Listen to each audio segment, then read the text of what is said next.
It is. We'll give it another minute or so.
Hi, can everybody hear me? Yes. Yep. So I'm Tom. It's 1 minute after. Why don't we just give it another less than a minute? Because I know some people had emailed and I don't see them here yet. So I know they're coming. But we got a lot to do, so I don't want to wait too long.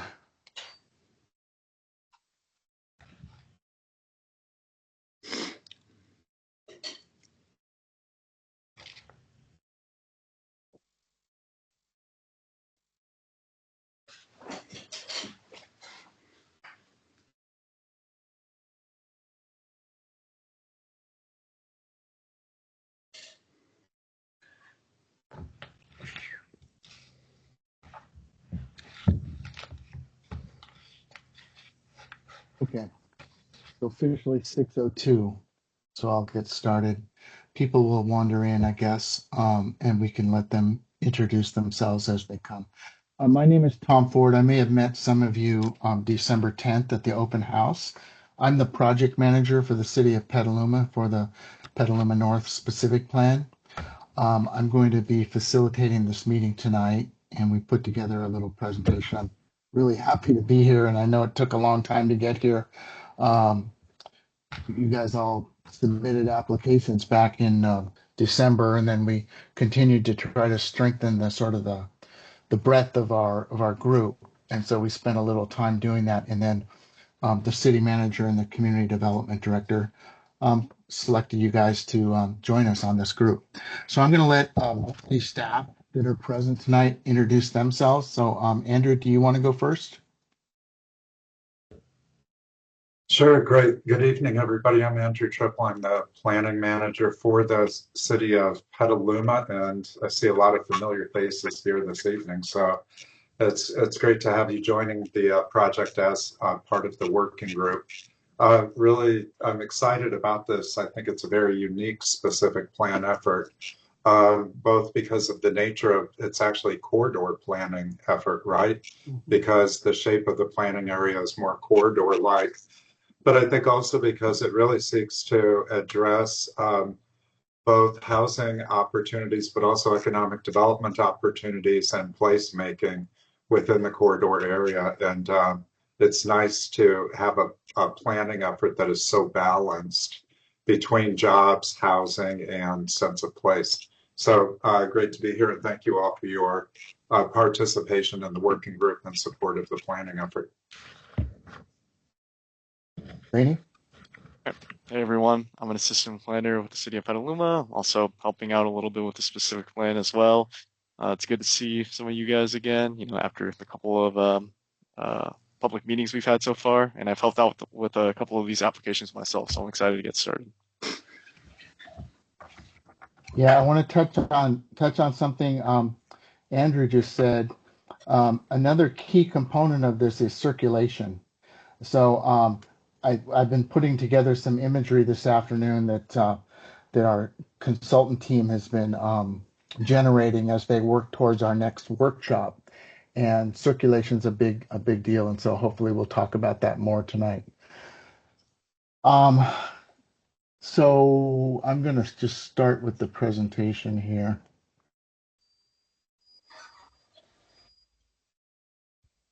We had, I think it was Nicola was here, but she dropped off. So hopefully that's not our problem. Hopefully it's a technical problem that she can solve and get back and join us.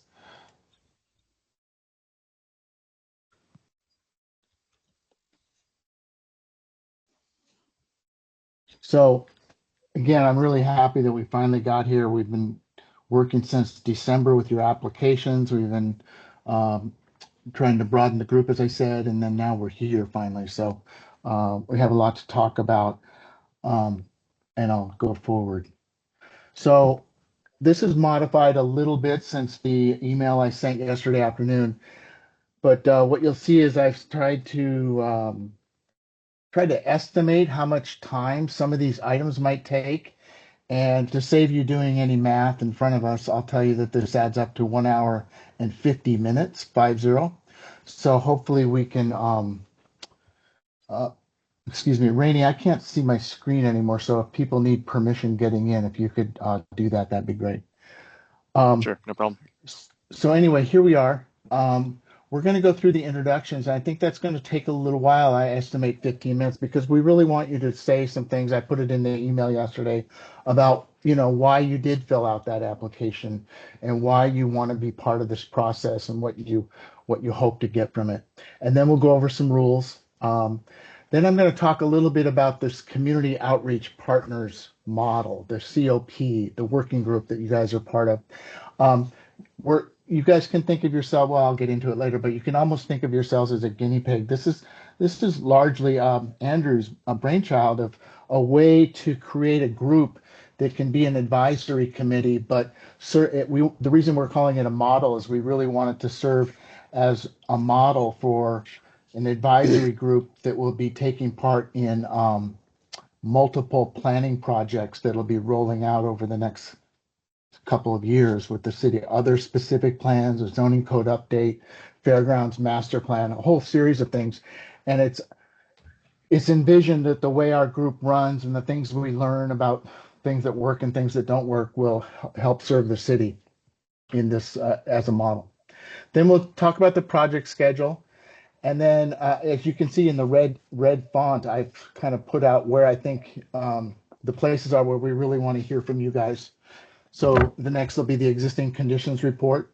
So I set aside what I think is going to be about 30 minutes. We'll see. And hopefully, for those of you that have had a chance to at least crack it open, you might have some comments or thoughts.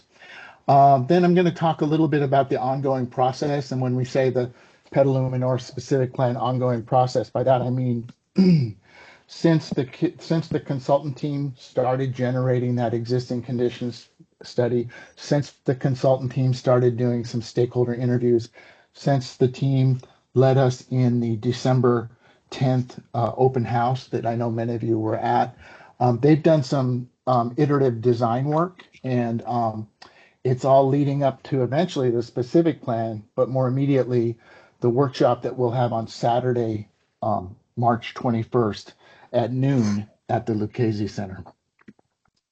After you see this series of slides, I think there's about 25, 24 slides I put together from Perkins and Will. That might generate some ideas that you have for things that you think we should be thinking about for that workshop. And that's a key component of what we want the community outreach partners to do, that we share ideas with you, and you knowing that you'll be reaching out to your cohorts and your colleagues and friends and neighbors and having them come to this meeting, you can help us fashion the message that we want the meeting to convey and make sure that we're trying to align with what people are able to digest and give comment on. Then we'll just talk about the next steps. The biggest part of the next steps, and we'll go over this throughout the agenda, is setting our next meeting and when it should take place and a time that works for as many people as possible. So I'm going to switch to the first piece. That's the introductions and meeting rules. First, we'll do introductions, and I'm gonna put the PowerPoint down. We'll share screens so we can see each other's faces. There's two people. You'll see them in the italics gray. that have already reached out to me. They're unable to come tonight. One is a planning commissioner, Jessica, and I'm going to be following up. This actually is just not a good time for her, even if it wasn't Wednesday. So I'll follow up with her. And then Dave Felix is from the Ped Bike Committee, and he's traveling tonight. So he's also let me know that he's not able to attend, but he's happy. He's excited to see the recording of our meeting. So in the email yesterday, I put out some questions that hopefully you can cover in your intro. What drew you to this process? What caused you to fill out that application? Why you're excited about the specific plan? What do you see as some of the opportunities that the specific plan provides, or this planning opportunity provides?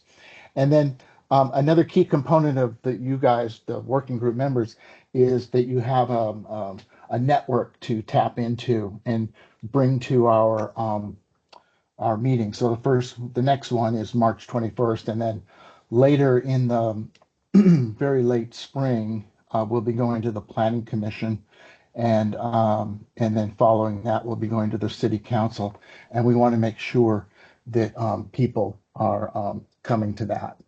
So with that, why don't we go through this order, and I can call your name. Actually, I didn't see if is Dylan here? Oh, Yep, great. I'm There's here. Dylan. Yeah. So Dylan, why don't you start us off? And if you need me to bring that slide back up to see those pictures, I can. But why don't we just go forward? Okay, sounds good. My name is Dylan Lloyd. I was drawn to this process because I live right in Brody Ranch, right next to the SMART train station and the bike path, and it's been great to add all those things. My family loves it. My kids go to Waugh School District, so obviously very close to my heart. I spent 8 years as chair of the Technology Advisory Committee for the city, so I've been involved with the city. Probably some of you know, I know some of you, I ran for city council 4 years ago. So I just want to do what I can do to help the city and move us forward. And I'm very looking forward to what we can help with, how we can plan around for the north side of the city. And I'm looking forward to it. So just want to do what I can do. And I've spent my whole life in the IT industry. So I'm working with actually Janice and Brian now on trying to get some more better cell coverage on this side of the city as well. So I've been involved. So it's good to see some familiar faces here and some new ones. So thank you. Okay, great. Is Eileen with us? And Andrew had a suggestion that I drop those prompts into the chat. So if you've already forgotten the slide, I'm going to put them right in there. Okay, hi, I'm Eileen Madison Shupnick, and I live in Brody Ranch also, and Bill Court. And when I heard about the meeting that was held in the fall, I went to that general meeting. And I'm looking forward to participating in this because I think it's great that this area will be developed in a more efficient way. I'm concerned about traffic, and I mentioned that the night of that meeting, and I'll continue to talk about that because of the traffic circle on Corona. It can't handle any more traffic. So I'm very interested in what kind of infrastructure is going to be built along with this project to address the additional traffic. But anyway, so I'm here sort of representing, along with Dylan, Brody Ranch. I've lived in Petaluma since 1980, mostly on the west side. We moved to the east side 4 years ago. And anyway, so I'm just a neighborhood person interested. Great, thank you. Ray. Yeah, I'm Ray Muggs. It's nice to see a lot of my neighbors here. I happen to be president of the Brody Ranch Association. Brody Ranch Properties is a private residential community. It's made up of 138 condo units in 9 buildings and 66 residential homes. And we also have a 3-acre wetland adjacent to the SMART pathway, and we are located on the east side of the SMART North Station. My history is I moved here to Petaluma in 1968. It was a population of 16,000.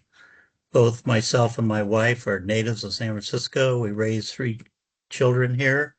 I've lived both on the east and west side mostly, and just recently moved back over here into Brody Ranch. Um, we use Smart Train quite a bit. Every Tuesday, well, twice a week, we go up to the Redwood Food Bank up at the airport station.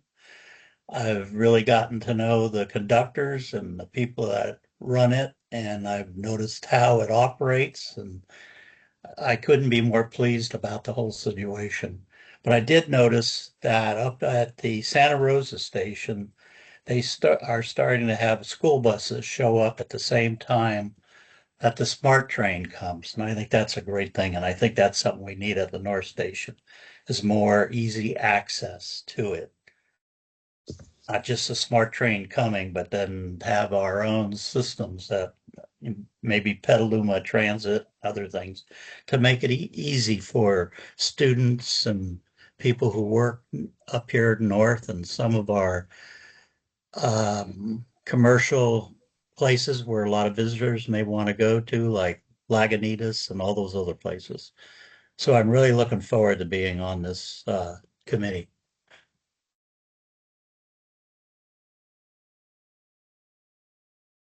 Sorry, thank you. Thank you. Nicola?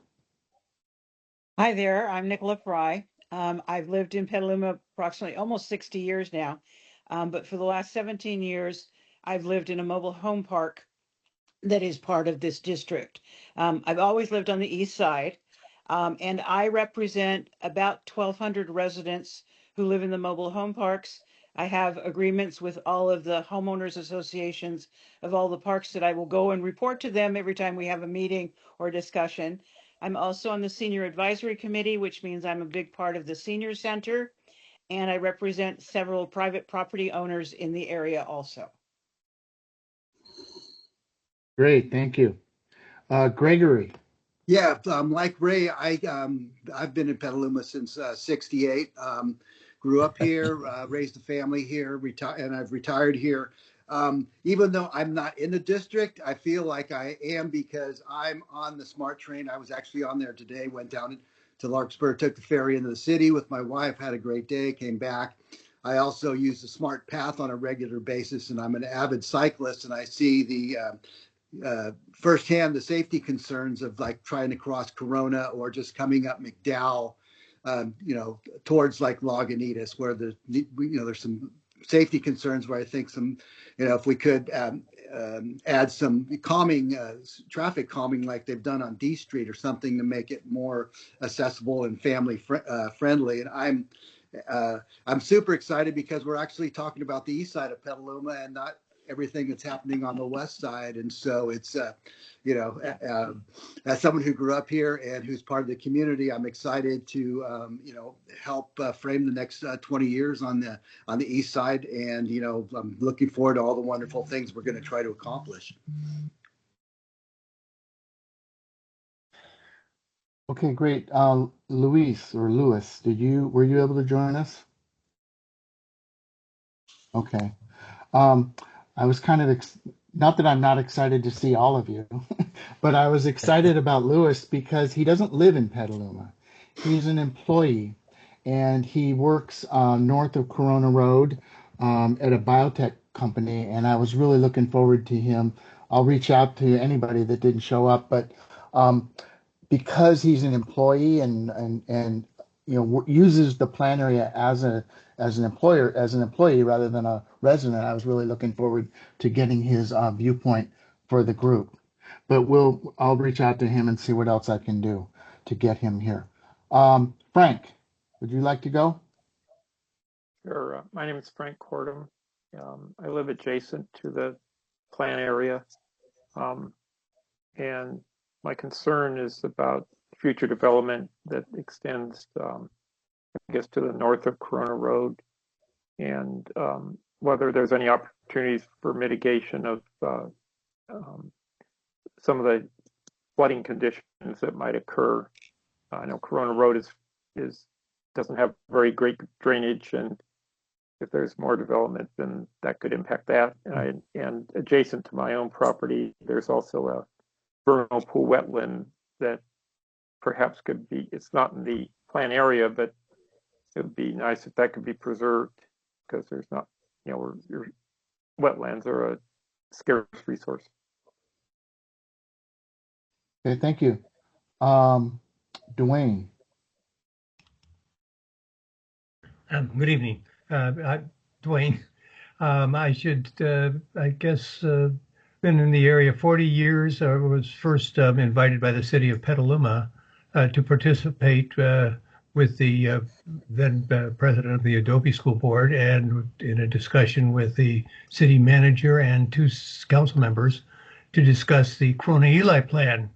My part of it was in choosing and helping with the location of two elementary schools for the Wasp School District. As you probably know, we got those built, and that continued to stay around with Mr. Moore with the planning of the shopping center. We asked for, myself and a couple of friends attended the meetings, asked for a shopping center.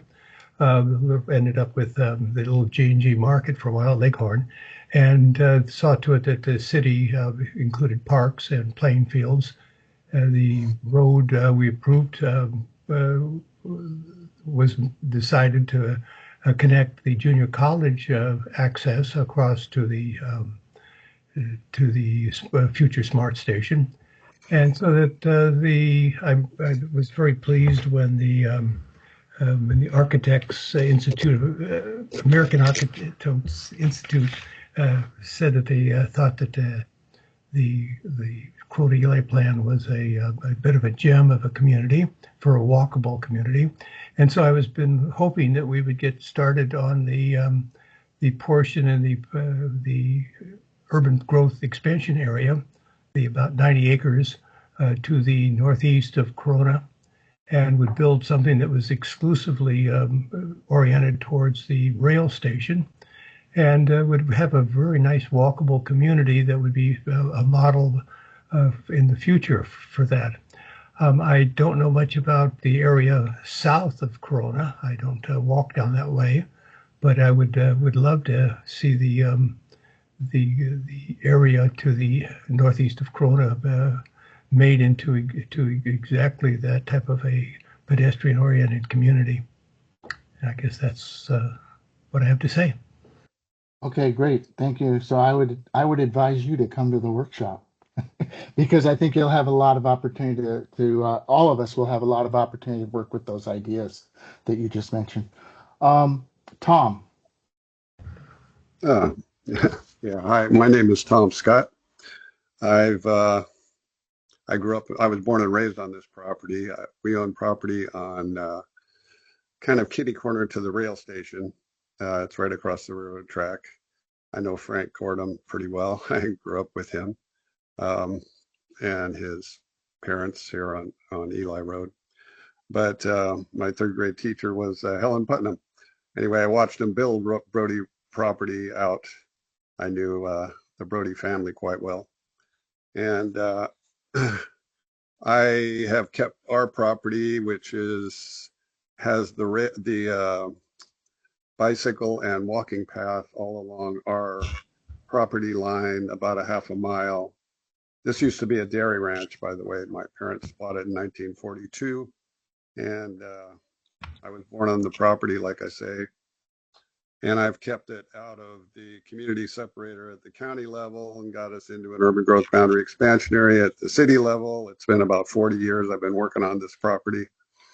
In addition to other properties we've owned around the county, my parents spent their whole life basically paying for property. And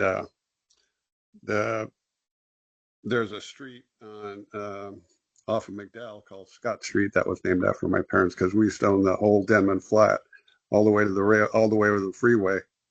Years ago, they bought it for $100 an acre, a long time ago, when property was a lot more reasonable, and this was all agricultural land. But like I say, I've been working on various properties. We've owned 2,000 acres and 3 ranches and lots of issues politically, legally. in various ways. And I'm still working on it, trying to get the Corona property here into the city, which I knew eventually it would be connected to the rail station somehow. And now we definitely have a walking and bicycle path all along the property line on our side of the tracks for about a half a mile. Our property goes about a half a mile from Lagunitas down to Corona. And so I'm here because I'm curious about what this organization is doing and how it affects my property. So there you go. Thank you. Okay, thank you, Tom. Next, Brent, and Brent, I apologize. I messed up your name I mixed the front and last name on the roster. I'll correct that. Tom Scott. It's okay. You can call me anything as long as you don't No, call me no, late for dinner. no, I meant Brent, the next person. Brent, Oh, I'm sorry, I messed up your name. And it's your Oh, turn. I appreciate that, Tom. I didn't even notice. Thank you for flagging that and fixing it. My name's Brent, and I grew up here in Petaluma, in Sonoma County. Um, and I'm very grateful that I've been able to move back and live here as an adult. Um, I'm, drawn to this process because I serve on the Planning Commission, along with Darren and Jessica. So, uh, the lens that I see this process through, or through that planning commissioner lens, but also, as um, a resident of the East Side for more than 20 years, uh, and as a lawyer, my practice is here in Petaluma.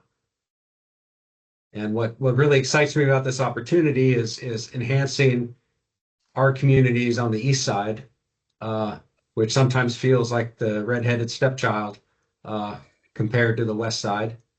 So this is a really exciting opportunity to enhance um, the East Side and make it more walkable, bikeable. And I'm very interested in learning more about how we can make this North Station area a place where all residents can live here. And I mean that you know from a affordable housing perspective, uh, so that all families can enjoy this area. Working families, lower income families. So I'm very excited, and I really appreciate everyone here. I'm looking forward to learning a lot from you. So thanks a lot. Great, thank you. Next is Darren. Yeah, thank you. Darren Rackison. I've been on the Planning Commission for coming up 4 years. Same with the Tree Advisory Committee. I think I'm drawn to it because I'm on Planning Commission and got nominated, but also because this plan area encompasses, 14% of the land in Petaluma, 15% of the people. So it's a pretty big change. Some things that excite me about it. I think, that area has this. I think there are some themes in this area that are challenges throughout land use. I think what we do with business parks and maybe underutilized areas like that. This is an area of urban growth expansion. How do we maximize that change or that opportunity? I think also, how do you really get a cohesive community vision that's not a bunch of planning wonks with like a future vision? And then how do you get the community to really share and collaborate in that? How we make these plans more than, as the city council member told me, more than just a dusty book on a shelf. Like, how do we activate them? How do we mobilize them? So I'm excited really about the process. I mean, the implications and the redevelopment and the land use and all the discussions that are kind of grist to the mill with everything we see in the general plan process, but then really about the specific plan process itself and how we maximize that. And I think, I don't know if that speech gets friends and neighbors there, but I think really letting them know my age old phrase of, these things are moving forward with or without your participation, so you might as well participate. So we'll definitely try to get people out to meetings and out to workshops as part of that process. So thank you. Great, thanks, Darren.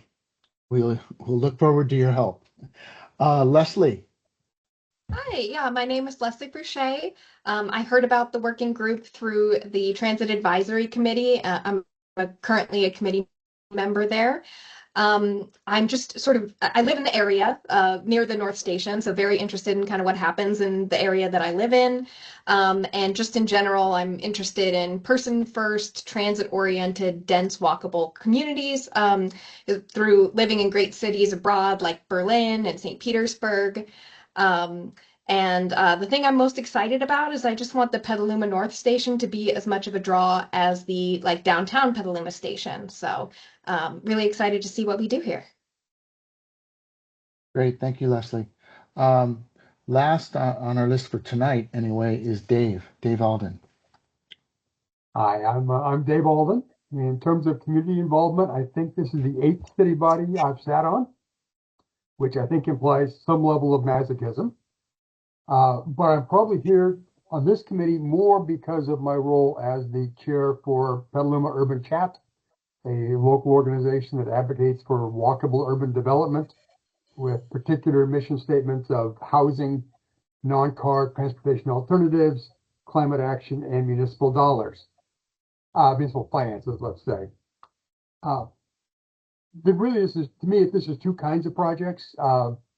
It's a corridor plan down McDowell, and it's a TOD plan for the expansion area, both of which are fascinating, both of which, well, I'm active in national planning organizations. These are both hot topics at a national level, so I'm happy to be here. Great, thank you, Dave. Yeah, I think later on when I show some of the very early Perkins and Will work that they've been going forward with, you'll see that they've recognized also that it's not just a train station plan, it's not just a quarter-mile circle, it's also a corridor. So that's pretty good. So let me share my screen again, and I'm just going to wrong share.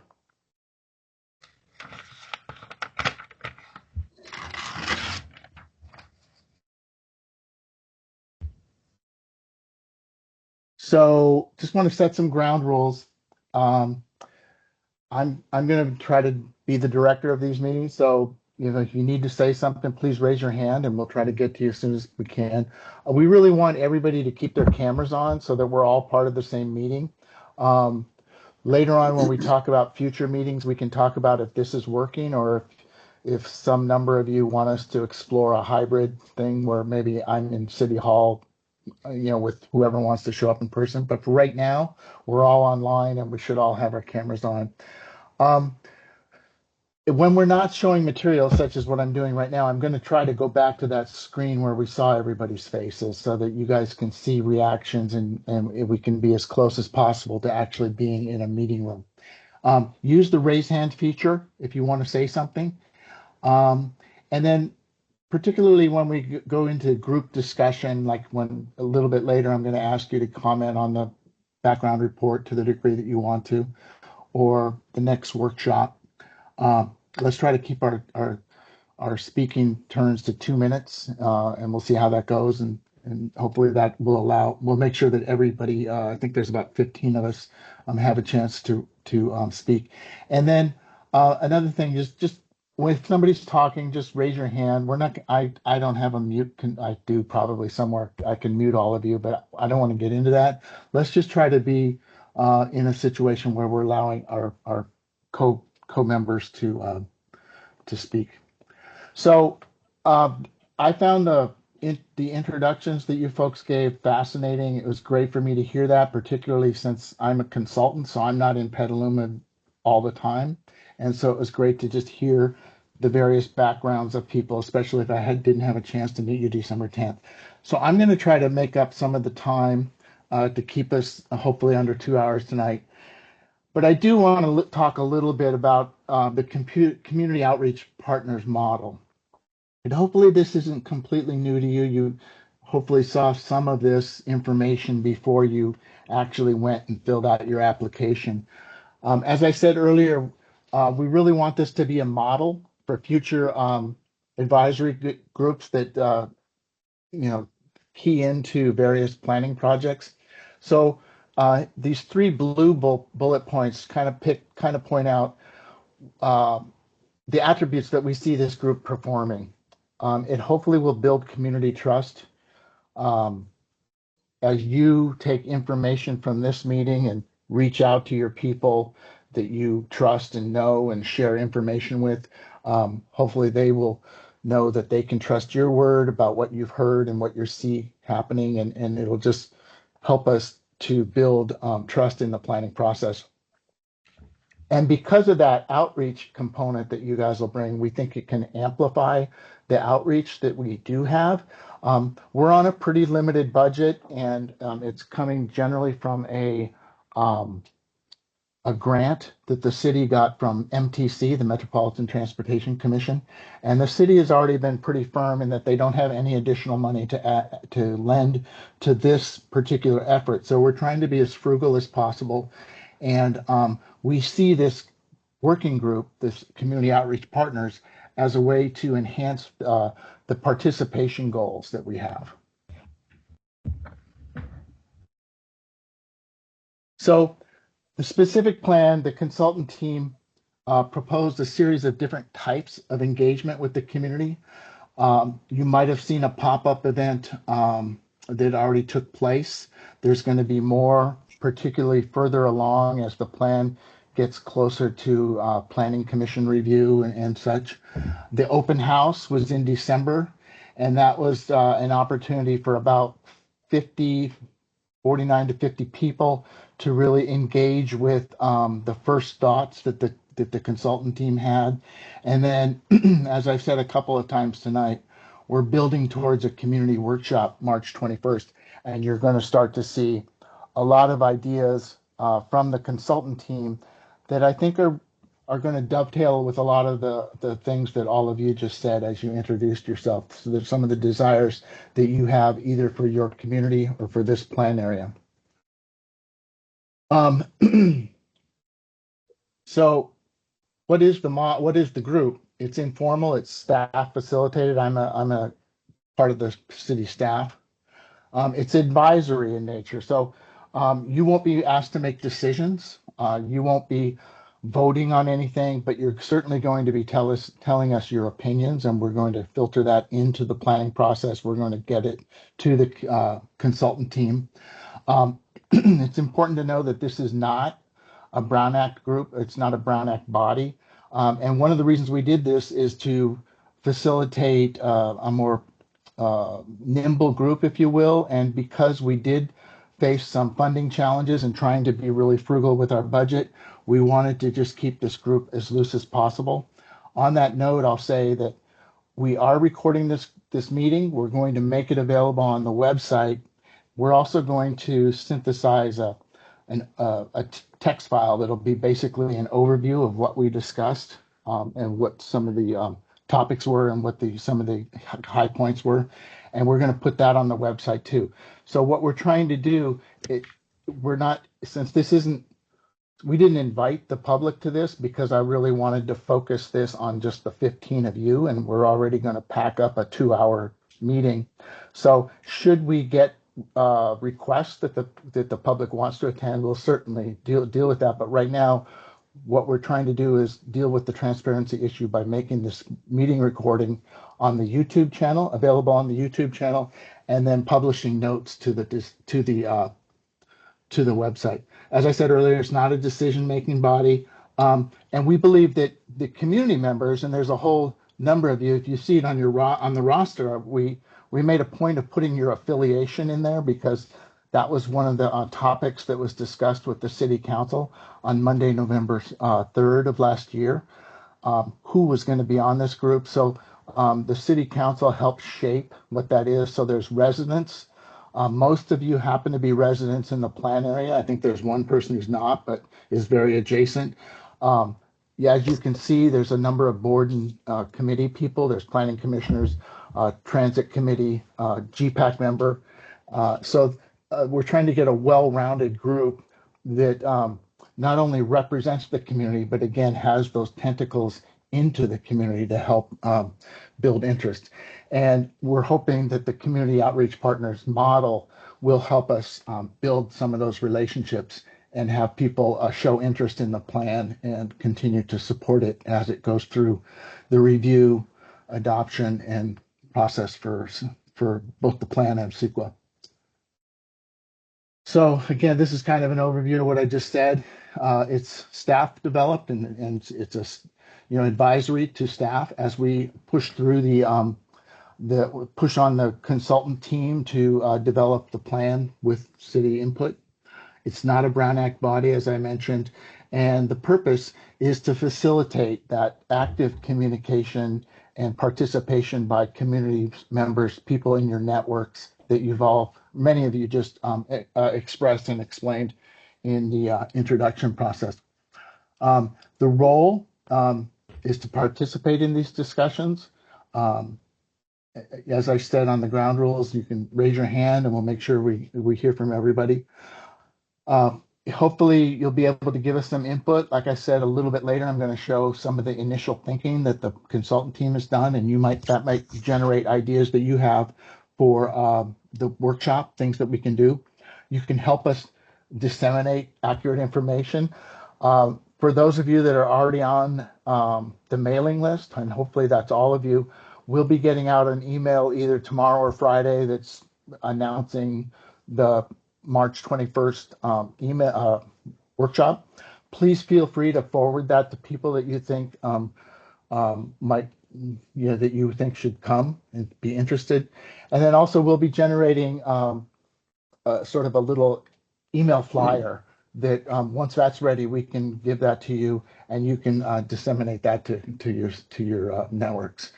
Hopefully you'll be reflecting community interests and you'll be supporting really a transparency in the planning process, that you'll be getting some of the first information and you'll just be pushing that out to the community, and hopefully that'll create interest in the community to come back and take part in the process.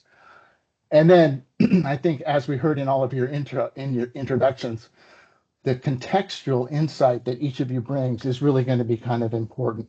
Ped Bike Committee, property owners, residents, transit users, planning commissioners, all of the different bodies that are represented, we think it's going to be able to really influence the input that we hear. So here's a project schedule, where we've been, where we are, and where we're going. A little bit more than a year from now, a year and a quarter. We hope to be in front of the council to have them certify the EIR and adopt the specific plan. And there's a lot to accomplish between now and then. That November 3rd city council meeting that I mentioned earlier, we basically talked with them about this group that you're a part of meeting maybe 4 to 5 times. I see that it probably will happen in the orange and yellow and a little bit of the green. That what we're really going to want your input on is this formation process, this formation time of the planning process. Perkins and Will, as you'll see, is just generating initial ideas and concepts. And as those come to fruition and it's an iterative process, and as they push on them, it'll be great to kind of check in with you, have another meeting, get some input, get some feedback, and share that with the consultant team. With that in mind, I'm going to come back to this slide at the very end, but I want to put this in your head right now.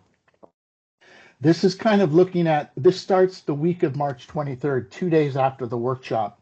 I'm really hoping that once that workshop happens on Saturday, March 21st, I'd like to check in with you guys as soon as possible. So hopefully what I don't have here is spring break and various religious holidays and things like that. But what we have captured is other city bodies and what they're doing on Mondays through Thursday. And so hopefully we can start to talk before we break up tonight about, at the very least, a tentative date for our next meeting. And like I said, I think it would be great if we could meet as soon as possible after the workshop. So maybe in that first or second week, let the ideas percolate with you a little bit, and then come back and we'll we'll have additional material to share, probably some material from the workshop, and we'll fashion a meeting around trying to get your ideas from that. So with that, hey Rainey, could you put these comments in the chat for me? These 3 comments, and we'll do it just like we did the last one. Sure. With this, for those of you that have had a chance to at least crack the cover of that big document, the existing conditions memorandum, I believe it's called. For those of you who haven't seen it, there's a link on our website. But for those of you that have, we're curious to know if there's anything that you found interesting in it. What if there's things, the creeks or the traffic, the trails, the residential industrial mix, anything that resonated with you.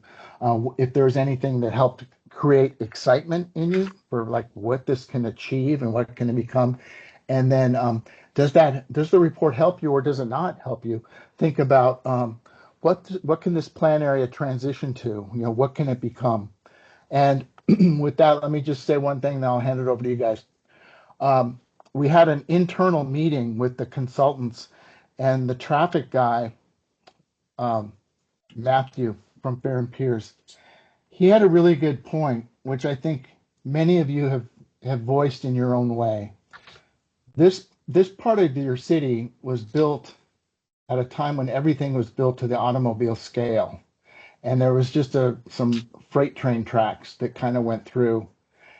And now, as a community, regionally, we've invested in this and we've put a train station there, but we didn't change the roads and we didn't change the automobile focus of the way the infrastructure is.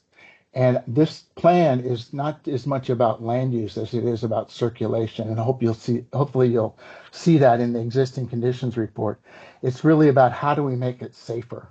Because right now, trying to have the density and the transit use in a infrastructure that was built for automobile use doesn't lend itself to the safest places. So we really want the plan to try to tackle that issue. I think I've heard that from some of you tonight and on December 10th.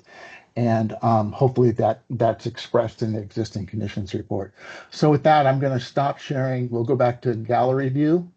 Everybody put their camera on, and we'll just go freeform. If you want to talk, just raise your hand. And Leslie's already beat me to the punch. So Leslie. Yeah, I think there was a lot in there that excited me. I liked, increasing density, focusing on transit-oriented and walkable, bikeable development. I liked the idea of creating 15-minute communities. And I also really liked the idea of expanding sort of like a green corridor and creating greater access to parks. So I think those were the things that most excited me. Great, thank you. Dylan. Yeah, I think I can echo Leslie a little bit. The 15-minute kind of places to get to, right? It's hard right now in this side of town, right? Like living in Brody Ranch, right? Yeah, we have a train station right here now, which is great, but to get down to any store walkable, I have to, walk down Sonoma Parkway, which, with 2 10-year-olds, I have twin boys. Walking there is not very safe. My boys ride their bike to school at Meadow, right? They have to go a little down Sonoma Parkway and cut over. So just trying to figure out how to make that safer, and also the Corona overpass a little safer, I think, would be things that I'd really be key on. But that 15-minute walkable kind of area to get like to a coffee shop or to some other retail. And I've actually been talking to a couple of the council members about this. And I think some of them had the idea of actually putting another library on the side of town, which I think would be amazing as well. So just that stuff really excited me, and I think that's great just to make it a little more family friendly for biking and walking and things like that. Great, thank you, Dylan. Gregory. Yeah, with that being an industrial area that we're looking at, I'm just wondering if there's enough of a right of way that we can make it safer, but still allow for all the big transport trucks that are in that area servicing the different businesses and stuff. So I see that as a little bit of an issue that we don't have in other parts of the city. Okay. Anything else? Any other ideas people want to share on Nicola? The only thing I really noticed is that I'm an ambulatory wheelchair user, and there is nothing in the report about accessibility, which I know it's the thing I bring up on every report, but we need to do that. And then the other thing that I noticed is that the location or the information about the number of mobile homes is lacking. About 100 of the mobile homes. There are actually 658 homes with approximately 1,175 residents. And so that's a large block of people that are primarily within that 44% that are at or near or beyond retirement. So you're dealing with a lot of different issues. Most of us don't ride in a bicycle. Most of us don't walk long distances. So those needs need to be addressed more extensively than it is. I know I can't in my wheelchair get out of my park because there's no complete sidewalk for me to go either direction. Okay, those are really great comments to hear. Um, it's great to hear that the existing conditions report is beautiful, but it's great to also understand where it's lacking. And I'll be happy to share those comments with Perkins and Will and the team. It's really, what a number of But you have I been talking also about. agree with the fact that the trucks and the ability to cross the street and the traffic out there. When you live in this area and you try to get onto McDowell, it's a difficult situation at times. So traffic is also, I'm glad somebody brought that up. Sure. Okay, thank you. Oh, Gregory, you have your hand up again, I which is fine. That's fine. I just wanted to make sure we're No, coming no, back to you. yeah, talking about the traffic, coming out of the Morning Star subdivision and coming out on Sunrise and trying to make a left turn on McDowell, I don't even do that. I go down Maria and then wait till I get to Rainier and to at a traffic light, so I can safely make a left-hand turn. There's been accidents down there, and the traffic is moving so fast that it's a huge safety issue. Okay. Tom. Yes, I had a question about, you mentioned something about there wasn't very much money available is that for the group that we're in, or is that for the whole process, the planning process? And how much money is there available to whatever situation there is? The grant from MTC was I think it's 1,125,000. 1,150,000. The city did not add any. They did not match it in any way. So we're Is doing the that best what we the money can. you're talking about? Correct. It's a grant. That's the MTC grant that I mentioned. That's the funding that is funding this planning process. That seems like a lot to me, but you say it's not very much, I guess. There's a One lot million, of Well, it's a lot of money, but there's a lot. The consultant team is using a little bit more than 800,000 of that, including the EIR. The CEQA piece of this is going to be pretty significant, particularly dealing with flooding. So there's a lot of things of the traffic. As just listen to the comments we're hearing just in this section of our meeting. Um, it's a built out area, but it has a lot of needs that it needs to address. So how are you going to solve those circulation problems? So all of those consultants, add up, and that's what it takes to make the process happen. and I'm curious about, mentioned something about the next meeting that is available to be attended. Is that the We're going 21st of March? The 21st of March is Saturday, the 21st. That's the workshop. That's the community workshop. At It's Lucchese? already, yeah, it's already announced on the workshop on the on the website, and we'll be Good deal. sending out an email to everyone as a reminder, no later than Friday, and then I'm sure you'll get at least one or two more emails before the 21st. And it's also going to be mentioned this Friday in the community update that the city puts out. There'll be a little notice of the upcoming workshop. So. Mm-hmm. And is there any Um, way of getting a hold of someone like Andrew Triple or you, or is there a phone numbers that where we can reach you if there's Yeah, something? my email address is on that website. So if you go to the But no phone numbers. I've gotten uh, email addresses, yeah. send me an But there's, email. I'll call you back. oh, Okay. there we go. I'm happy to talk to you. Send me an email. I'll call you. Say I don't, Okay, you know, that you need to talk on the phone. I talked correct. to at least two members already today. So All it's right. just so. Um, Gregory, do you mind if I let Andrew go first since he hasn't spoken yet? I'm sorry. I don't know how to put my Oh, hand down. okay. Okay. Don't worry. All right. Okay. You can Andrew. just click the raise your hand button again. Okay. Who's Uh, There you tell him go. she.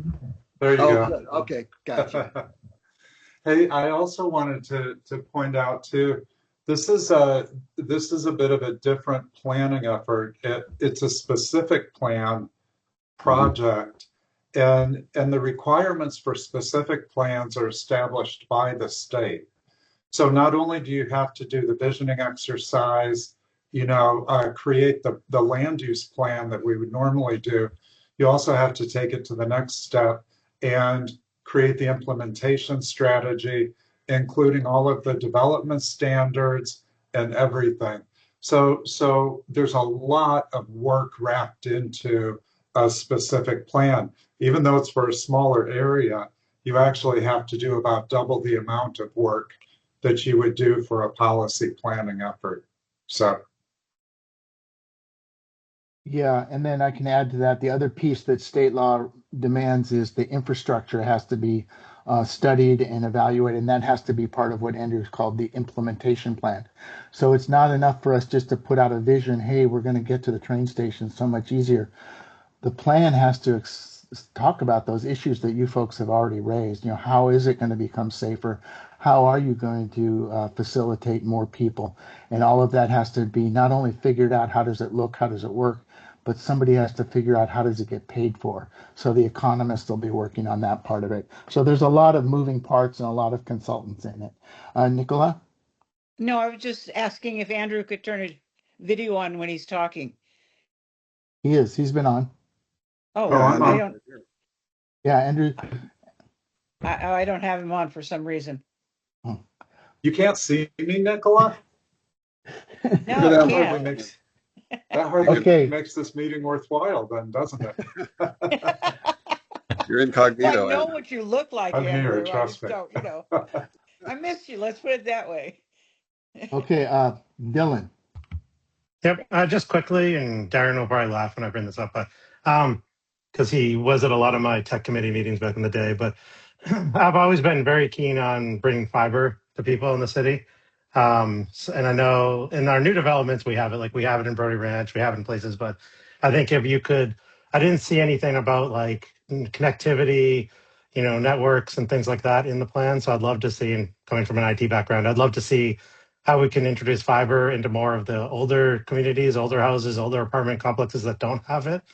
And then also, I know this is a hot kind of contentious topic, but the cell phone coverage in this area is pretty dismal for all providers. And I've actually been working with a couple of uh, the city council members, talking to some of the providers to see what options we have to even maybe use some city land to gain some city revenue to put like not the microcells, so don't go there, but a normal cell tower somewhere over here that would help the coverage. Just so I think a combination of those two things, talking more about that and maybe getting some community input on that, I think we're good. And if anybody doesn't know, there's actually dark fiber that runs all down the train tracks.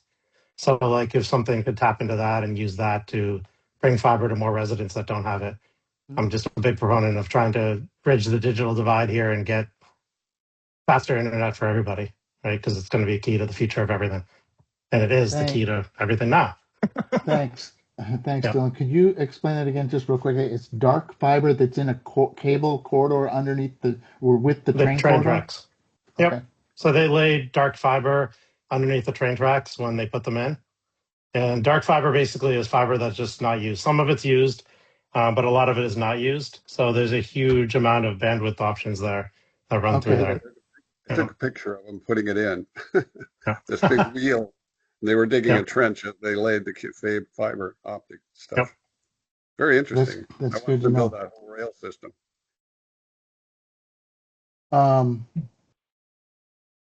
Any other things? Any other thoughts? Or otherwise, I can share my screen again and move along. Okay, this is great. I'm really excited. Why did we wait so long to meet? This is good. Let me get my share screen up here. There we go. Looks like So we're Dwayne gonna has his talk. hand up. Oh, Sorry. Dwayne, go ahead. Yes. Originally, when I became familiar with the MTC grant, it was to do a quarter mile, half a mile around the train station, and the amount of money was set for based upon that anticipated the size of the thing. Can I ask whose decision it was and when to extend it all the way to Washington, down south along McDowell, or approaching Washington? Can I ask who was responsible for that decision? And if the city was going to extend the area that was to be concerned and paid for by the MTC, why didn't the city come up with some more money for the plan? And that would seem to me to be the first questions to ask. So let me answer that, but I'm going to share screen and go back to a map for you.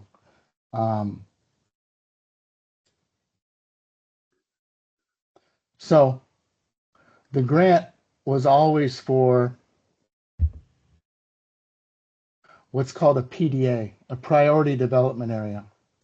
So the priority development area is shown here in green, and as you point out, it goes all the way down to Washington. MTC made the grant available for, as we said earlier, $1,150,000 to do a specific plan for the entire area, the PDA area, not just for the quarter mile circle, but for the entire PDA. And the MTC said, "You want it?" And the city council said, "Yes, we would like to." It was a competitive process. We would like to put our hat in the ring and try to get money to do a plan for this PDA area, the entire green area. Subsequent to that, MTC has been working on ideas for how to make better use of transit stations. And so that's where the TOC policy has come in, the Transit Oriented Communities Policy. That's the quarter mile circle, or excuse me, half mile circle that shows up here, the TOC boundary. So that has a series of policy requirements that need to be part of the plan. So, for instance, residential densities, office densities, circulate connectivity ideas, connectivity policies. Those are going to be a little bit different for parcels that are within the half mile circle than they might be, down closer to Lucchese Park. It's all one planning area. It's all one PDA, priority development area, and it's all part of the same budget. But the TOC is just a separate set of policies and ways to really make use of the investment that the regional government's already made in the transit station. Does that answer your question, Dwayne? Well, that answers one of them. If I can point out that the area that's to the southeast of Corona, were the part that was not included in the expansion area of the city before. That area has presented a lot of problems to the city. The roads were designed the wrong size, and it is basically unless it's annexed, would make it difficult to make any change in Corona, to put sidewalks on Corona and to make that accessible to the people that live in the very northeast corner of the Corona Eli plan.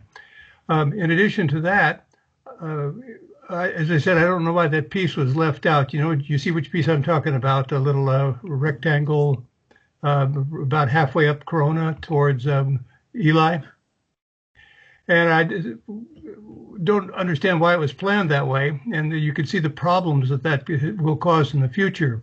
In addition, I would suggest that the failure to include all the 4 or 5 properties along Eli will basically make it so that we will have a similar problem in the years ahead on Eli, as far as putting in any sidewalk or expanding Eli to make it walkable, and to get access from the people who do live on Eli to the train station. I would hope we would have a walkway and a parkway coming down from Eli.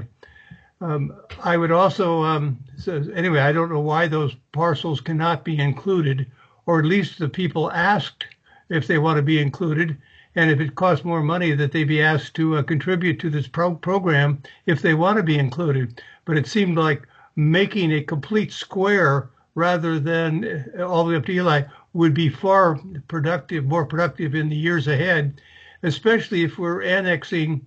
The problem with the traffic circle right now is when we will go to annex the area to the northeast, that the traffic circle could be enlarged. We could make it into 2 lanes going around, which would be instead of just 1 lane going around, can do a great deal to help with car access to the train station and also to the rest of Sonoma Mountain Parkway.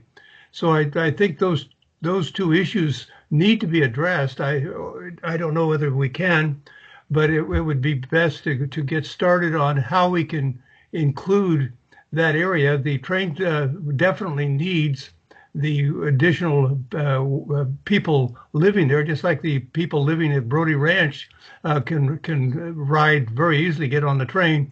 We need that 80, 90 acres put into houses, for we end up with 2,000 residents that can also walk to the train. I would like to see us be building on the other side of Corona, maybe a small shopping center, but maybe a small grocery store, maybe some restaurants that would be accessible to the people who live in the mobile home parks. That would be the closest access that we can put food in, and restaurants for them is across Corona. And so I think our planning, if we're just looking to filling in down to Washington, we're missing the opportunity to support the smart system, as the smart train system, which I've been waiting to go in for 40 years. And hopefully that we're able to keep a smart station and increase the ridership by building houses near the Corona station. Okay. Okay, great. Well, thank you. I think particularly the circulation issues that you're bringing up, I think those are going to be really important for you to articulate at the March 21st workshop. There's going to be one table exercise led by the consultant team that's just talking about circulation. With some of the parcelation stuff that you're bringing up, that's a much more complicated issue because it's kind of tied into the urban growth boundary decision that the voters approved, a year and a half ago. So some of those parcel lines which define the plan area have already been set, and it would be quite a process it would be impossible at this point for this planning effort to undo that. But I think that doesn't mean that we can't be thinking about what is the circulation to areas, just beyond the boundary of the plan area. Well, you'd be welcome to say that you can include them if there's an MTC reason, but don't quote the urban growth boundary, because the urban growth boundary expansion area included those 6 parcels that I pointed to. Yeah. And I don't see why that you can make the argument that the citizens didn't intend that it be done as a square. If somebody in MTC happens to be circular, it just so happens to be the case that Mr. Vallejo, when he sold the property, sold it in a square grid pattern. Mm-hmm. Okay. Yeah, I agree with Dwayne on this. Having lived here, we live in a basic service desert. There are no restaurants, there are no grocery stores, there's nothing convenient to this area. It is occupied by a lot of seniors who need all those services. And to go anywhere, get any service, we have to get in a car, which we'd rather not. We'd rather get somewhere we could walk or wheel to. But we don't have those kinds of services. Our local grocery store is a 7-Eleven. Mhm. Personally, I don't eat out of the 7-Eleven. Where are you located? In the senior park that is, looks like large density, kind of where the railroad tracks call cross McDowell. Oh, I I live see. right there. Gotcha. Yeah. Yeah, I guess it's all Yes. economic. It depends on who can make money. If there's no money there, then there's no business. But if there is money, then there'll be business. There's there's a lot of population in that area. Then And sounds like a good idea for a retail operation to be there. yeah, that was what we've been talking about for years. Somehow we Okay, need some sort of retail in this area. okay, let me carry on here. Mhm. I'll get us into the next piece. We're going to talk a little bit about the ongoing process that the consultant team has been working on since you saw them. So here's just our basically our schedule. So as I said earlier, we're we're sort of wrapping up plan visioning and getting into the plan framework. And the real purpose of this plan framework phase is for um, the consultant team to hear from all of us, all the community members at the workshop on the 21st, and then they'll start generating the specific plan. They'll have some alternatives, and that will go to a planning commission meeting. It's during that plan framework phase that I hope to have at least 2 meetings with this group to start to talk about some of the ideas that they're. Are you guys not seeing what I'm sharing? No. No, Uh, no. Oh, I think I thanks, am. I don't know Leslie. what are you Thanks. sharing? Well, I'm not sharing anything apparently. Um, Hmm. Here we go. Sorry. Thanks for There's a letting me know that, Leslie. Um, can you guys see this now? Yes. Okay, so it's this planned framework area that we're starting to emerge into after, especially after March 21st, we'll be there.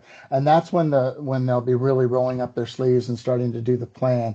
So it's really important as much as you can and your neighbors and your community members attend March 21st and follow up on the discussions and the ideas that we had on December 10th and really get to the gist of the issues that you want the plan to study. Um,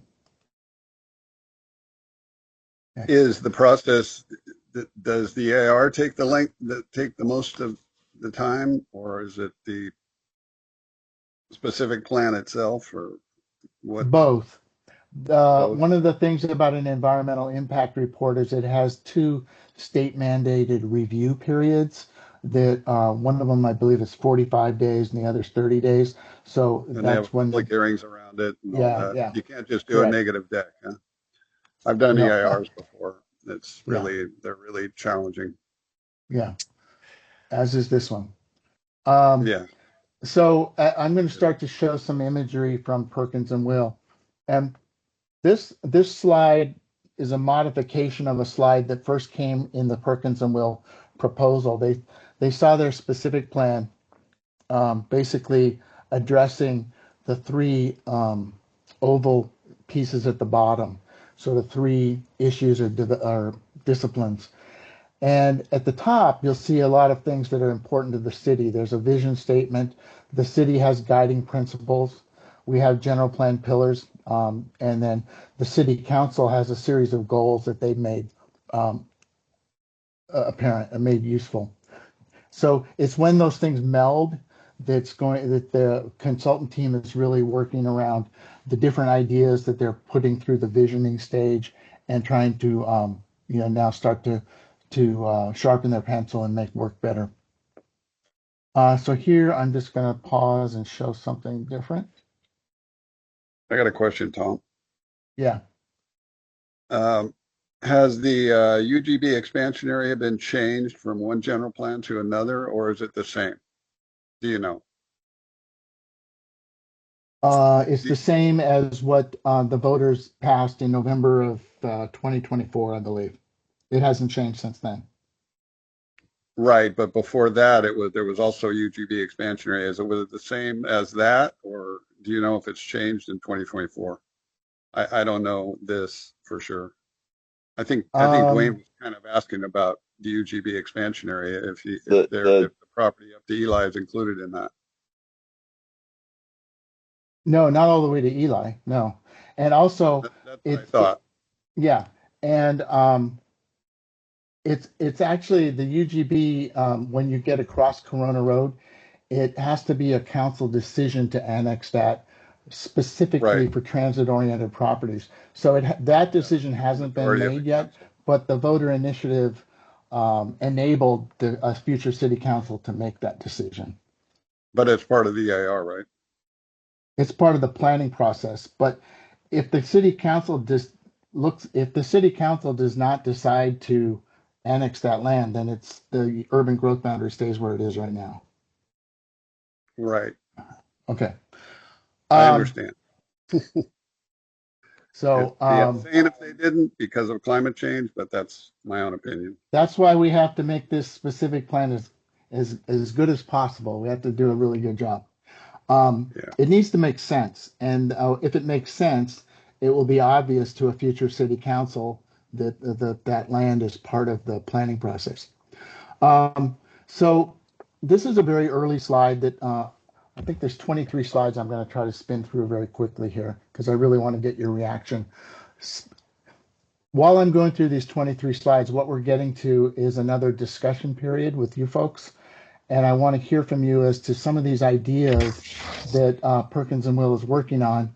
What are some things that they should be thinking of for the March 21st? So they've spent a lot of time really looking at a lot of the natural systems that are existing. So, you know, flooding. This is directly. You probably saw this in the existing a version of this in the existing conditions report. What floods, um, hot spots for storms, things like that, and it's overlaid over the boundary of our specific plan area in red.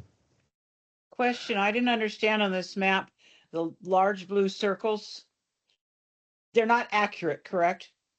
They're just in the general What do they vicinity. represent? They're They're called a the storm storm event drain. hotspot. So like when there's storm, there's probably increased flooding, and it's a I different see. kind of flooding. If it's near a creek, if it's a storm drain issue, there's going to be different kinds. But they're trying to chart where some of these problems are, Hmm. and theoretically a solution can be developed through the planning process. They're also looking at the open space network. And I think this is really important because, as many of you have pointed out, um, some people think of this area as built out and the roads are set, and then you want to go shopping, you want to go grocery shopping, you want to go do things. And I think they're starting to look at sort of the creek network and the open space network and the drainage network as opportunities for um, resiliency, but also circulation. So it's not everything has to be on a road, but there are other ways to get around. Um, I know that there's accessibility issues for some of those, but it's trying to look at ways to open up the plan area with other things, or other opportunities for circulation. Um, the ecology, they're looking at tree canopy, parks, again, starting to look, these are very early diagrams that they made in the existing conditions process for like sort of looking at the series of systems that come together to make the plan area. As part of not part of the existing conditions, but part of the initial phase of the exploratory nature of the specific plan, they did some stakeholder interviews and they got some quotes. So I've sprinkled a few of them in here. You'll see, and so they're called What We Heard. So there's a few in here. This one's about flooding and mitigation. This comment is really similar to what Frank was mentioning when he introduced himself. That are there ways for some of the open space areas to mitigate flooding or serve as something's not just a park, but it has a complex set of program goals. It's a recreation open space. It's a resiliency piece of land. It can serve multiple purposes.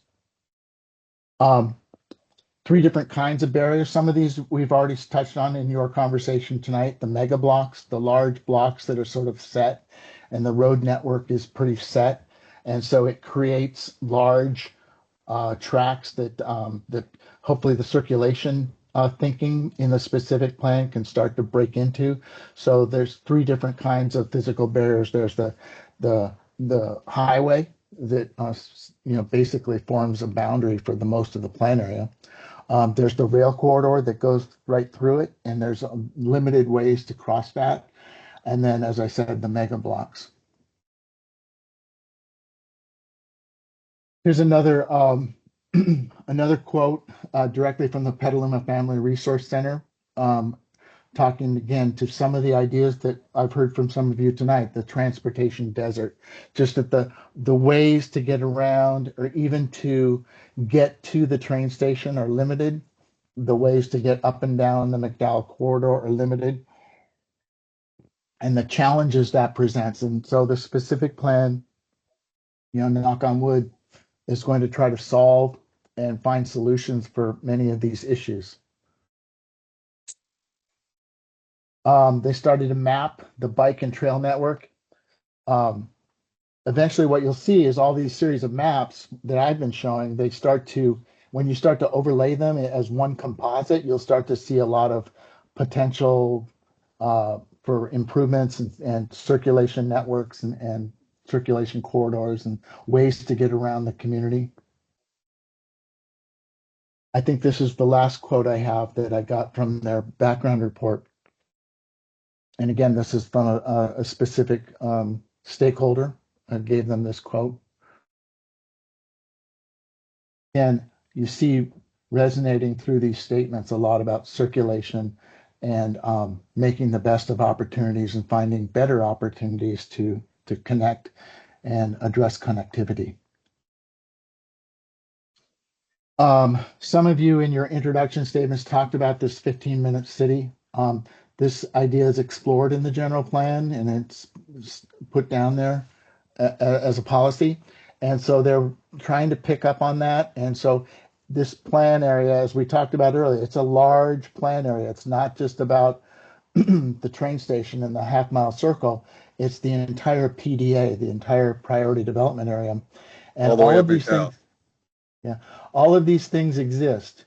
And, the transit center may be the focus, particularly at the north, but there's a lot of other things, jobs, healthcare, open space, housing, gathering spots or the lack of gathering spots, education opportunities. So even tonight, one or more of you have talked about that there's an idea out there that there might be a library.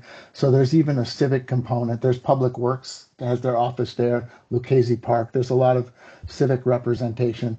So I think they've been spending a lot of their time trying to think, how do we focus some of the energy along the corridor into these places that are multiple uses and can be flexible, more organically stimulating places.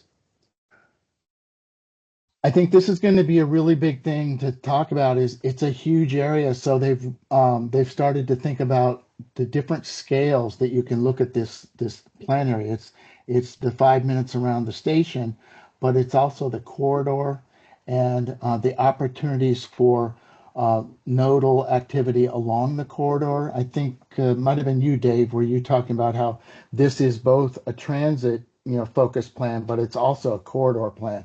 So there's a lot of things that can be improved, and it's not one solution is going to fit all issues, but there's a lot of different types of things that can be explored.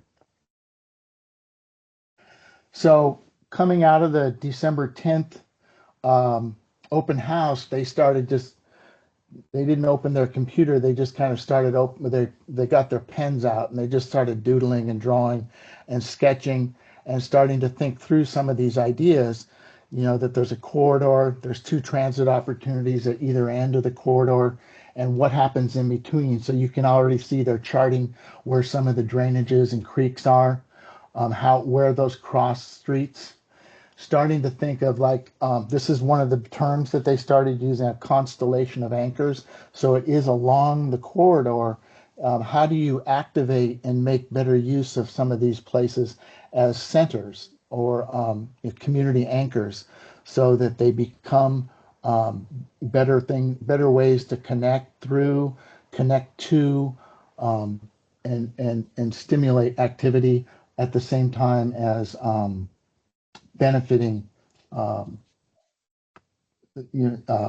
water and flooding and other environmental and ecological issues. So they started to, doodle.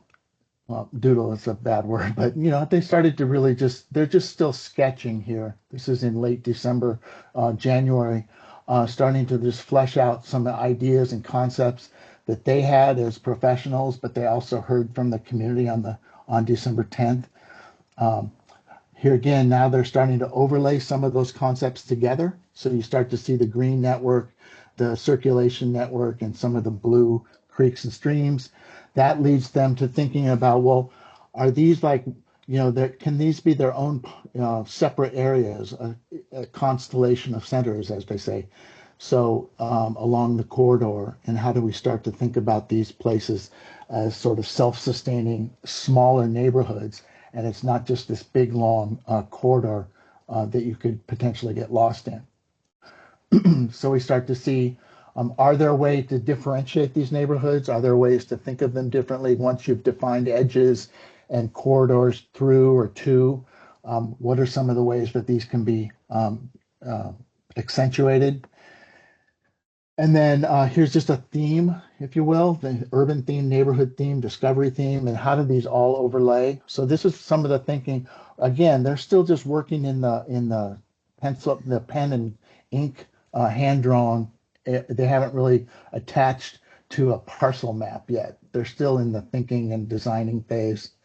And now we start to get into um, February, when they started putting some of these ideas onto maps and started drawing digitally, started to understand where's the sun, where's the wind, what are the fire dangers, what are some of the issues that we have to deal with, from flooding, from wildfire and interface zones, things like that.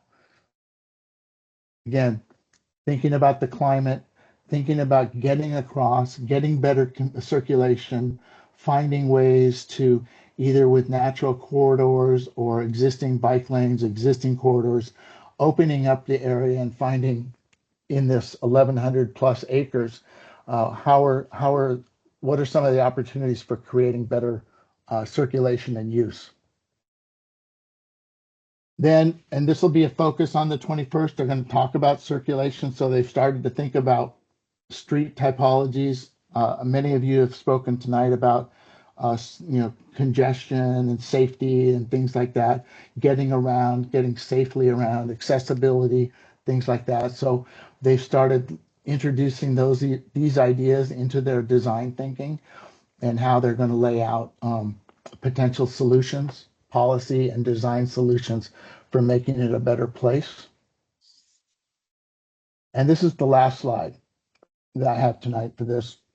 And again, so where we've landed is all of that design thinking points to a series of themes, like I pointed out at the very beginning, a series of themes and structure that will guide the specific plan and become the formation of the specific plan, but then be the foundation for all the policies, design standards, circulation policies that come through the plan. So what I thought we could do here is I just gave those real quick 23 pages. I really want to stop talking and let you guys, let me go back to the,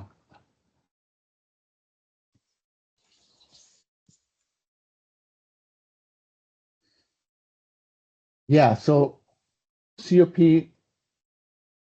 working group member comments. So based on some of the design ideas that I've showed you that they're starting to grapple with, again, coming out of the existing conditions, coming out of the input they received on December 10th, coming out of their stakeholder interviews, a few quotes of which you saw. What are some ideas that you want to share with us that we can make sure they understand for the March 21st workshop.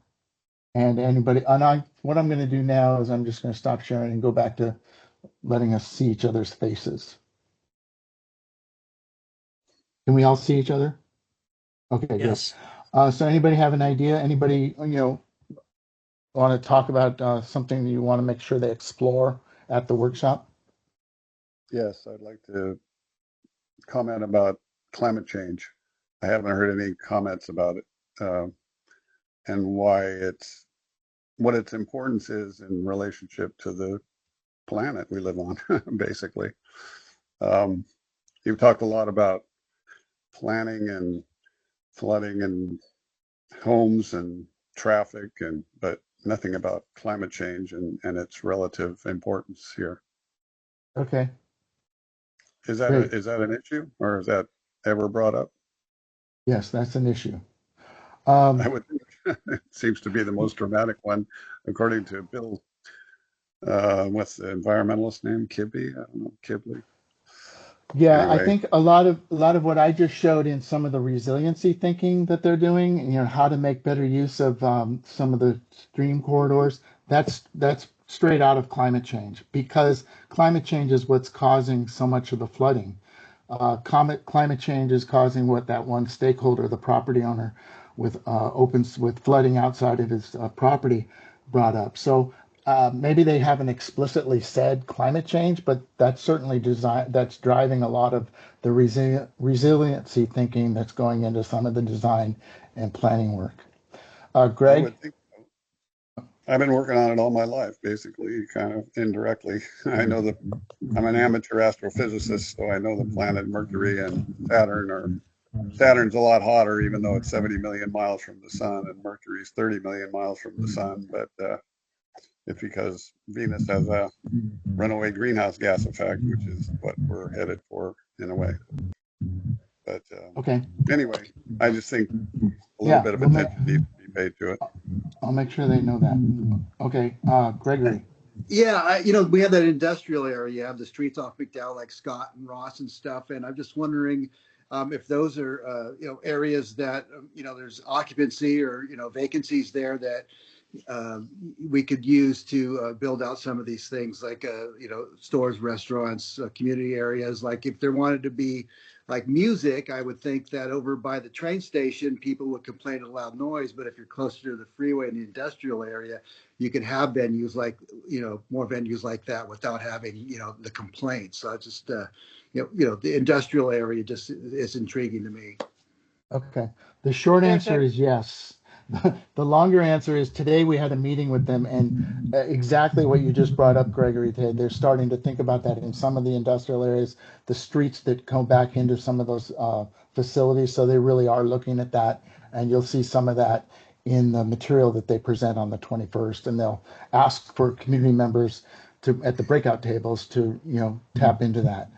Okay, great. Leslie, And next. I'm tapping on my little raise a hand and it doesn't seem to be going off. So Oh, I've made either. my comment, so you don't need to come back to me. I'll ignore you for 3 minutes. That Um, sounds good. no, so Nicole, are you trying to raise your hand? Kind of, yeah. Mine doesn't work either.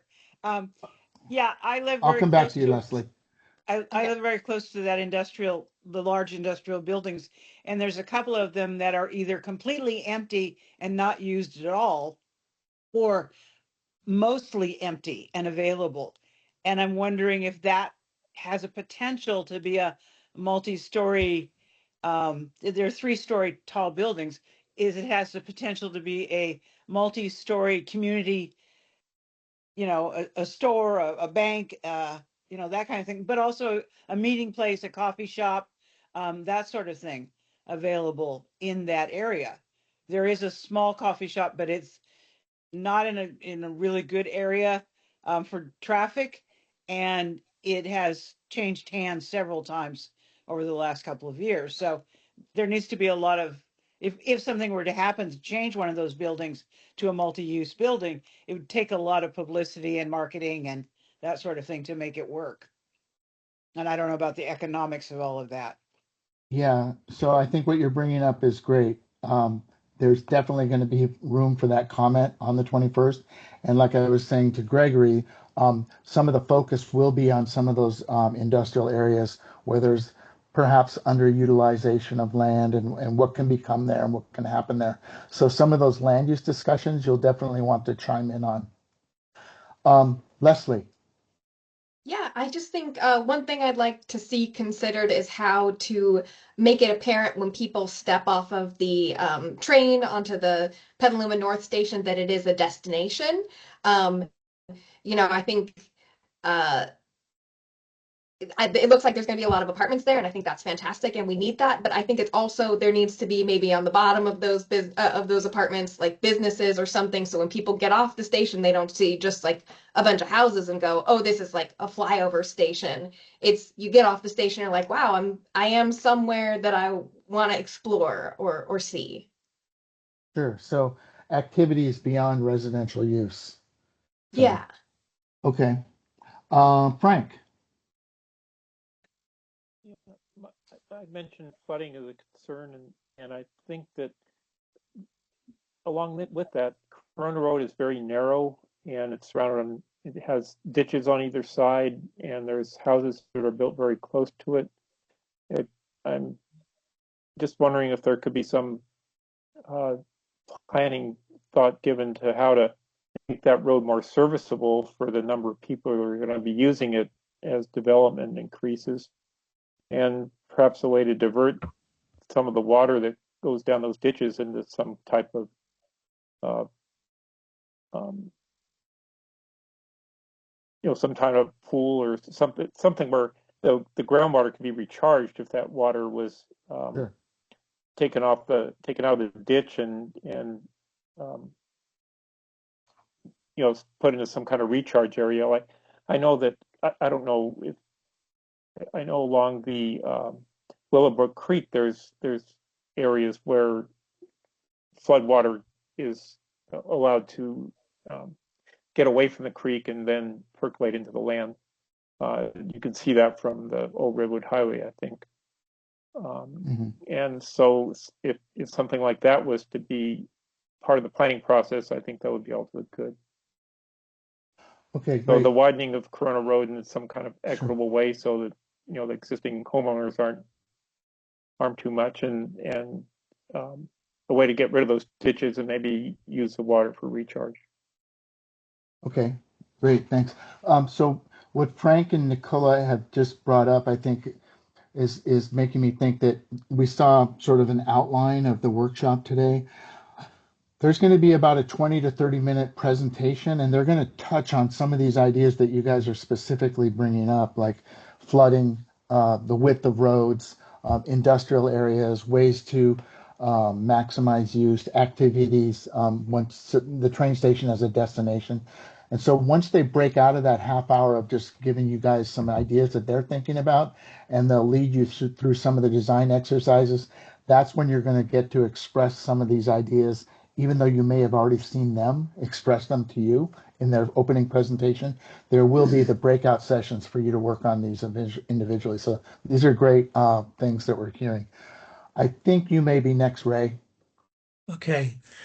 Somebody mentioned about the apartments out in that are under constructions. Those are 7 buildings, and I don't know if everybody knows, but it's a ownership is the city of Petaluma, the Smart Train, and the developer. One of the buildings is going to be 4 stories high. All the rest are going to be 3. In that 4-story high will be an on-site 24/7 manager. They're all going to be rental units. But in the bottom area, there are going to be coffee shops, minor little things like that. So there is going to be a little bit of that in the area when you get off the train. Just as for Yeah. information. Thank you. Thank you. So Gregory, did you put your hand up again, or is that just still there? No, I did. I live in the Morningstar subdivision, and I live directly across the street from Capri Creek. Now, what our area has done to litigate for flooding is we have a park / retention basin in the middle of our subdivision. So when there's so much water coming down Capri creek, it gets diverted through a culvert that goes over, fills up that retention basin, and then it eventually works its way back into the ground. And so I'm sure those are things that can be implemented in some of these other areas. Bingo. That's Yeah. definitely an idea that is being grappled with. And I think that the biggest issue, I think, if you go back 20 years ago, 30, 10 years ago even, we were still designing these as separate things. There's the flood, collect the water, and then here's the open space. And so the going forward, it's how do you make those the same place, and how do you capitalize or save money on using the real estate once for multiple reasons. But you're going to see those ideas, and they're coming in. Brent. Yeah, this is building a bit off of what Frank was saying about, the width of Corona Road. And someone else was talking about, it might have been Dwayne, expanding the traffic circle there at Corona and Sonoma Mountain. I'm feeling like an important part of the workshop will be to communicate more broadly to some of the residents who live east of this plan area, because the Corona Road crossing over 101 is one of the primary routes for residents who are near Leghorn Park, for example, or the campus to cross 101 and get onto the boulevard.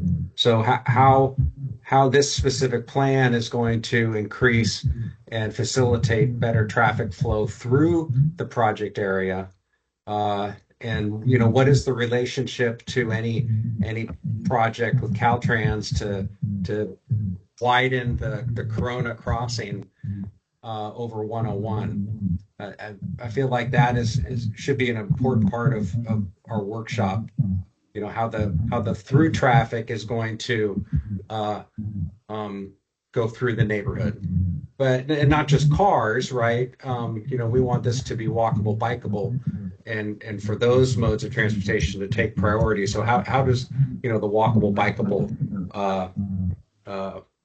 through traffic cross 101? Okay. Thank you, Brent.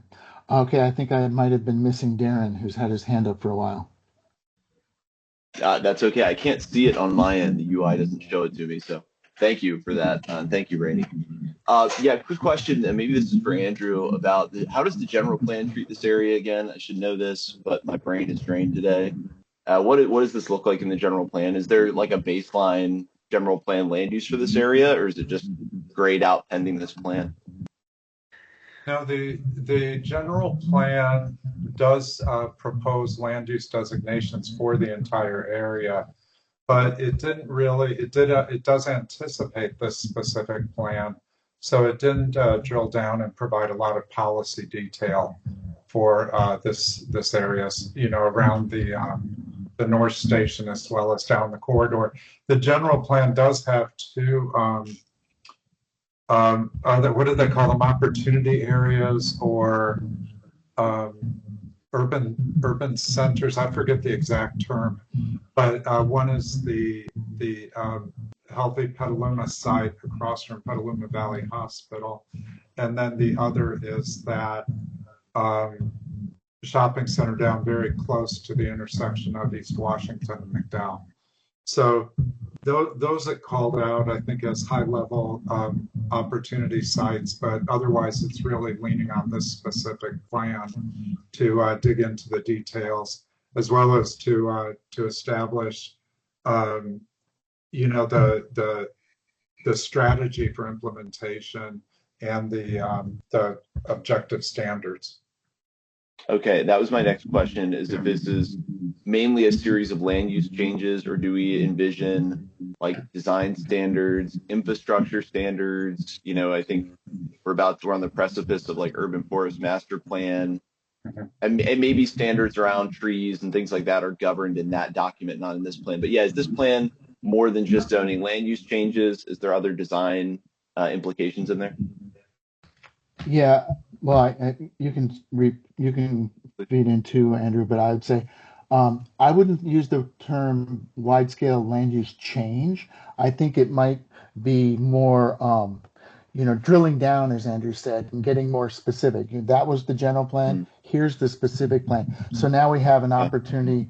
I don't think you're going to see a land use change. Certainly not going to see residential change, and I don't think you're going to see other changes. But as Andrew pointed out, there's going to be development standards. So, for instance, the way this area developed 30, 40 years ago might not be the way we want it to develop in the future, especially if we're trying to deal with multi-modes of circulation. So I think it's those implementation policies and design strategies that'll be most useful to what the specific plan can provide. Okay. And as a quick, the retail vacancy rate was obviously really high compared to the other baselines examined. I think understanding the nature, particularly of the northmost part of the corridor, but really the retail along here, the nature of that retail, what we think we could envision that being, like what is currently supported.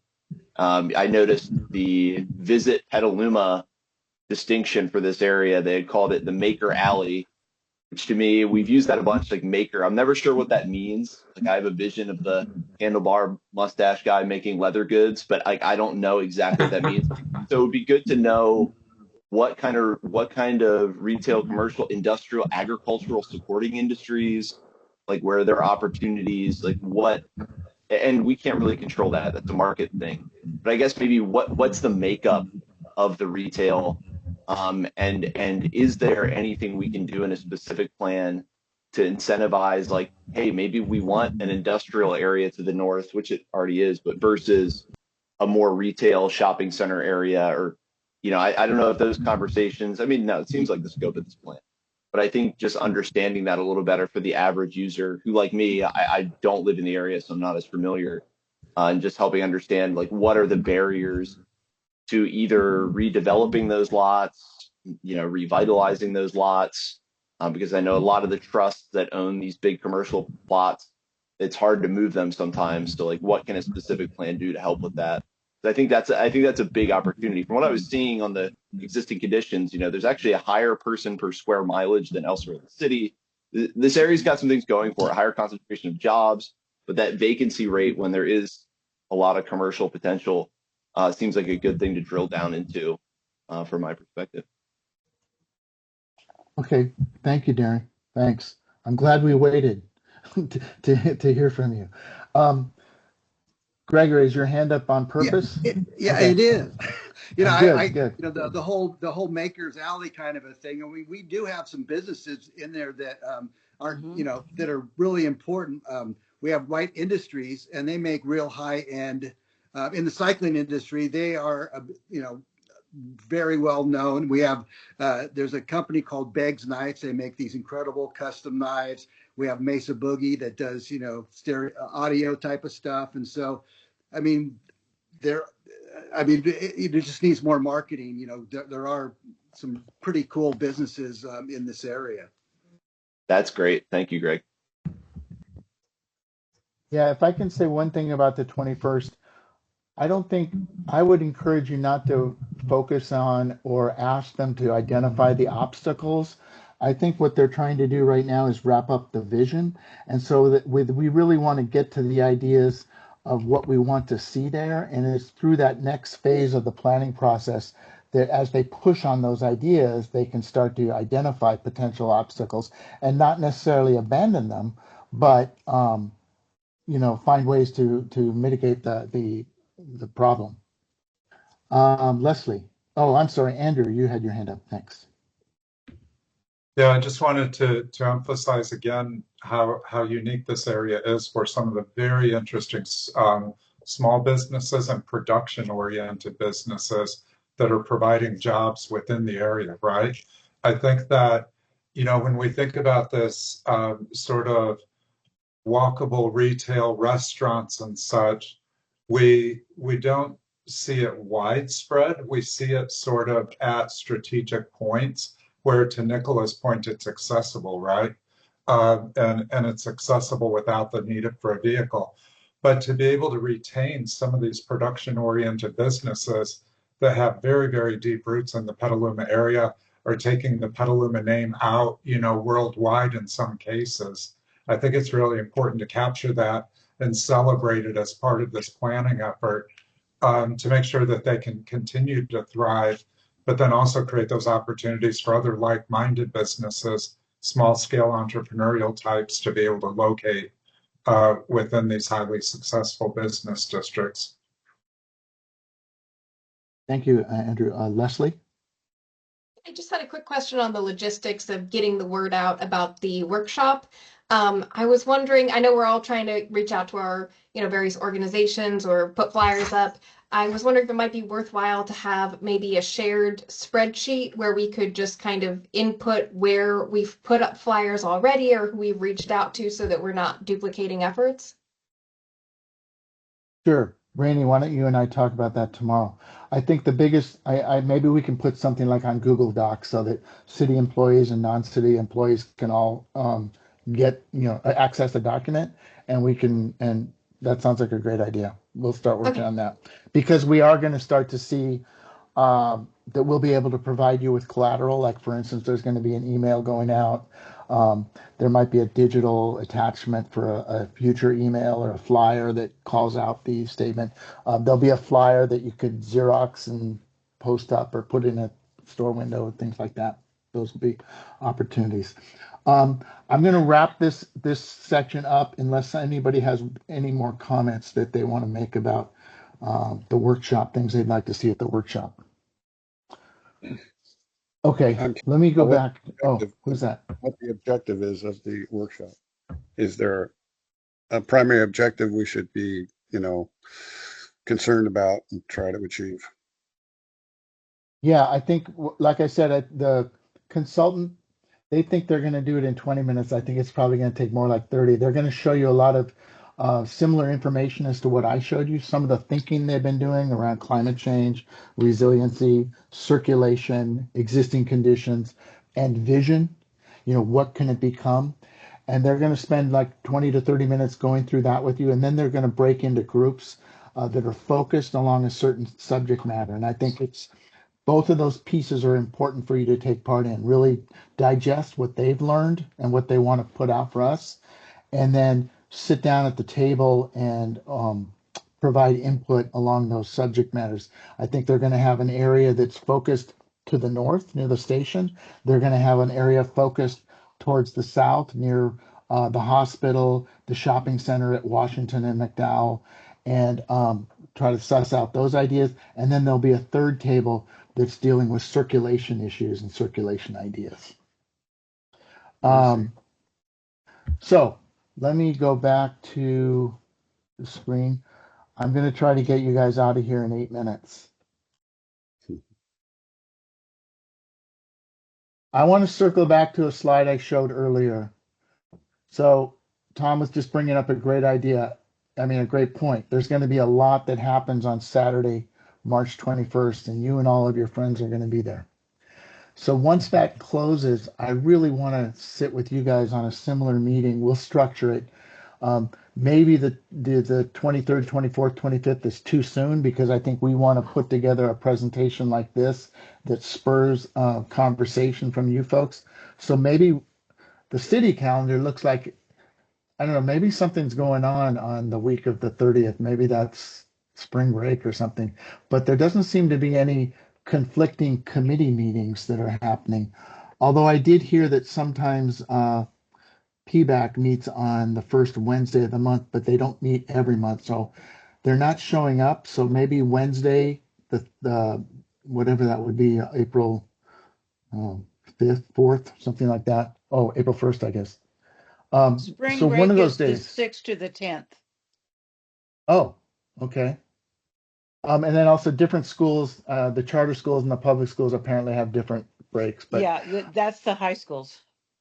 oh, okay. So maybe, I mean, if you guys are up for it, can we try to focus on maybe finding another meeting time that week? See those blank dates, the 30th through the 3rd, the Monday, Tuesday, Wednesday? Do you guys want to express any opinions about availability, unavailability in there? Is there a reason why we're starting at 6 o'clock? because It's my a watch said possibility. start. Pardon? No, there's no reason. We can talk about the time too. Yeah, it just seems that I'm already past my dinner time. I tend to get crabby after a while without food. Okay. But So does but that I'll mean try. you would push to be done by 6 o'clock rather than start No, at no. 7:30? I don't know how many people are working. I'm retired, so I don't have any objections to 6 o'clock. I'm just wondering if it's irresponsible to eat in front of all of you. Oh, I will point out one of the people that couldn't make it tonight. She said that she would prefer something being after 7:30, just because of the way her schedule lays out. It's one of the planning commissioners. I really want to see if there's a way to. I'm going to also call her tomorrow. But anyway, well, why don't we focus on a day first, and then let's talk about the time. Afternoon, evening, dinner time, late evening, or late after dinner. What do people think about that week? Does that look like something good? Maybe Tuesday or Wednesday in April, the very beginning of April? Yeah, I mean, the Wednesday night seems that works fine by me. Okay, so I'm sorry, I don't have a calendar open, so I'm not sure what that date is. Am I 30, 31? Can somebody check? Is the Wednesday the 2nd or is it the April 1st? It's the first, Tom. Okay, Yeah. so Yeah. if we were to meet April 1st, now let's talk about time. What are, I mean, what So it's Nicola going to be brought up. April Fool's Day, huh? Well, I'll be Yeah. there. That's why I'm showing up. No. I'm okay on that. Yeah. Well, let's talk about time. Do you guys want it be earlier than this was, same time, or later? Time is fine. Okay, you're talking about Wednesday, April 1st. Is that it? Correct. Okay. Yeah, I'm Are fine. you Does it? are you able to eat your dinner a little earlier that night? No, I'm fine. My Okay. baseball game is over at 4 o'clock. Oh, I'm a true Giant okay. fan. I have to watch the game. I'm watching the game right now. Yeah, I like the 6 to 8. Okay. I do too. I like the 6 to 8. All my meetings are 6 to 8, Yeah. and I have a few of them. Okay. Same. It would be nice not to go late. Yeah. Okay, so here our job then, Rainey and me, is to really focus what we hear on the 21st to bring you something to talk about. Um, well, let me ask a favor of as many of you as want to give me a favor. After the 21st, if there's something you really want us to dig into and explore on April 1st, send me an email, and we'll make sure that we can address it and bring it up as something that the group can talk about. And let's explore it that way. But in the time Is being, there we'll any say, other is there any other date other than I'm going to be in Seattle for a week starting April 1st, but I'm not, you don't need me. oh, we need you. We need everybody. Well, I'm just telling you, What I have about, to, are you available Tuesday night, the 31st? yes. Well, what do people think? Is Tuesday night or are people pretty set on Wednesday night? Can we Hang move on. it to, I'm fine with any of them. Tuesday the 31st. Yeah. I'll be okay. watching the game again. You shouldn't have told me. You shouldn't have There are told me. I important thought you were things in my looking at life. me. I The thought you were Giants looking are at ahead me. 8-4 right now. So, I've been fine. Okay, so we're gonna do it Tuesday the 31st, but Ray, you better show up. Oh, I'll be there. Don't worry about it. I'll be there. Okay, Six, okay, that sounds great. six Hey, to eight again. correct. 6 to 8 Got it. on Tuesday the 31st. And hey, this has been I'm glad we finally had our first meeting. This has been exciting. We're going to try to get this up on the YouTube channel as soon as possible. And we'll also distill some notes capturing all of the ideas we heard and make those available on the website, hopefully by Tuesday. So thanks again. And we'll see you at the workshop. And then we want to see you here Tuesday the 31st. Sure. Okay, and Sounds you do good. know on the 21st, there's a big Petaluma River annual event on that day also at the same time? There's a lot of things going on. Yeah. Okay. And Tom, I'm actually out of town on that day, so I'll have to miss the workshop. I'm out of town that whole week before, Okay. so Sorry. unfortunately. But, No, so I'll but we're expect gonna... Darren to bring up fiber for me at that meeting. There you go. We'll have Okay, I'll carry the other torch. meetings. We'll Oh, have this is additional going to be a meetings, good group. and we'll have a YouTube recording. So thank you guys all for Andrew, you're showing up, back. and we'll talk to you soon. See you on the Yeah. 21st. All right. Okay. Yes. Bye. Take care. Thank you. Bye. Nice meeting. Thank you.